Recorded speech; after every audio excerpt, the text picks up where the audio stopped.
welcome to the Commercial Gas Engineer channel. I want to tell you about the past and the future. I'm on my way to an interview. I'm on the M11, about to get on the M25. I've got two interviews this morning, one at 8 a.m. and one at 10 a.m. One is to be a commercial gas engineer, the first one, and that is to work potentially locally to where I am. After that, I've got an interview to be an area manager, commercial manager. It looks okay. I'm gonna go and see how it goes. It's a second interview. If you're in a similar situation to me, employed, you can maybe get some ideas. I want to also mention the past, two of the best companies I've ever worked for. One begins with A. They were number one. Why? They weren't the best paying company ever, but what I liked about them, all the work was within half an hour of where I lived. This particular company, I've been in contact to try and work with them again to do some local work. I may even consider going back there if there's an opportunity, that is. So possibly, even though the pay is probably about 5 to 10 grand less than what my previous role was, I would go back to that firm. At the time when I left, I didn't realize what I had. Grass can look greener on the other side, but it's not always that way. But at the same time, when you stay at a firm, the only problem is you get stagnant, you don't learn anything new. The other company begins with B, and they had some government contracts. What I liked with that particular firm, it was all about location as well. It wasn't all about pay, it was about location for me. The location was static sites. Yes, they were in central London and other certain places, but by the time I got to site at about 7-ish, the thing is that it was fixed locations to an extent. 5 or so fixed locations. Great. Those two companies, if they called me up and offered me a job, even though, like I said, there were 5 to 10 grand annual salary less than what I've been on before, I would grab it. Moving forward now to interviews, break the ice if possible without making it unprofessional. Try and break the ice with the interviewer. Yeah. At the end of the day, make sure you do your homework. Know more about that company than anybody when you go in there, if possible. If you don't do that, one thing that will win everything is the attitude, a can-do attitude in that interview.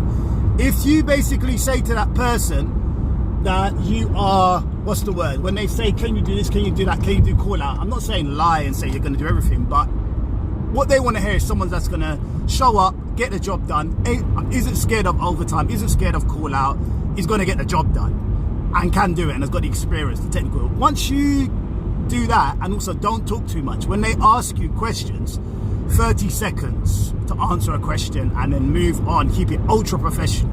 Don't slag off any company you've worked for, and everything needs to be future based. When I'm working for your particular company, I'm going to do this and that. How are we doing with the projects? Not even when. As far as I'm concerned, I'm working for your firm, and now I'm working for your firm. I'm going to basically do A, B, and C. I want to know about what your firm are doing now and how I'm going to contribute to it. That's what you need to do. Everything needs to be future. I'm going to do this at your firm. We're going to do this. What have you got in place for this? Future. As if though you've got the job and you're the firm that are willing to go 2 grand higher than what they initially offered, or 3 or 4 or 5 grand more, because they really saw your potential and they need you in their team. And if possible, stay working under that manager. Don't go to any other manager. Stay with that particular manager, if possible. If he's going somewhere else, the guy that saw potential in you, go with him. Because the problem is, if someone else gets you, they're not going to probably see the same potential that that first person got you for. It's highly unlikely. I'm talking from experience here. Yeah. In the interview, make sure you look presentable. Try not to go there in your work uniform unless your work uniform looks really sharp. Don't take your eyes off that person in the interview if possible. Okay. And the end and the beginning of the interview is vital. You shake their hands, you look them in the eye, no silly jokes or anything like that. Keep it professional, especially at that stage. No jokes at that stage at the beginning, unless they're joking, yeah? Say thank you, looking forward to hearing from you, and also thank you for your time. Thank you for the time of this interview. You might think it's ridiculous, but be humble. Be confident in an interview, but be humble. Be as humble as pie. Do not get carried away with yourself. Say, I can do this and I can do that and so on. But try to find the difference between confident and not losing humility of talking yourself up too much. All you're concerned about, or should I say all they're concerned about, is can you do the job? They want to hear it in your voice, in what you're saying, not, oh yeah, I'm the best. No, your voice and what you're talking about will tell them you're the best. You don't have to say, yeah, I'm the greatest gas engineer in the world, you know. No, they will hear it in your voice. They want to hear that you could do their job. They don't even care if you're the best gas engineer in the world. All they want to care about is, are you going to do their job? Are you going to make them money? Are you going to get problems off their head? When they've got a problem and they call you, are you going to handle it? Are you going to do as you're told and get the job done? If that's the case, they're like, give this guy the job. Give him the job. Do you see what I'm saying here? Do you see what I mean? Speak clearly. Don't get too carried away. Measure your words.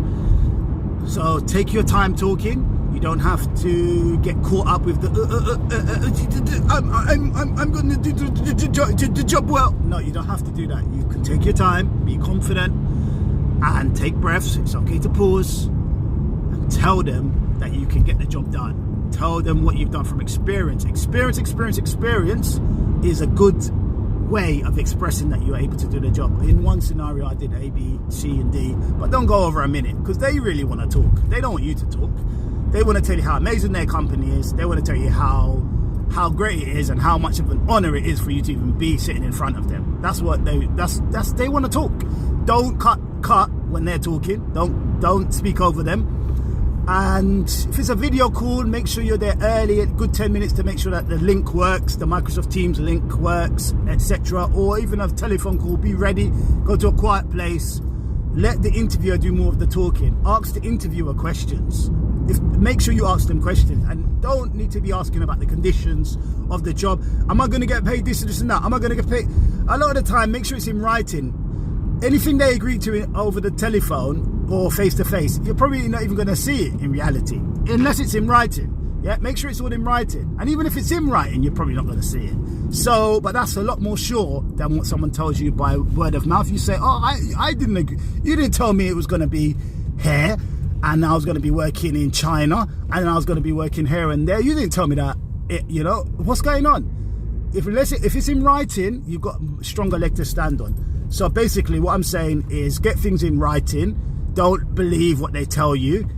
And what I would strongly suggest, and this may be just my situation, because you think that money is everything, but you could take 2 hours to get to work, yeah, and you're not accounting for that. Okay, you may get paid travel time. It's still no good, yeah.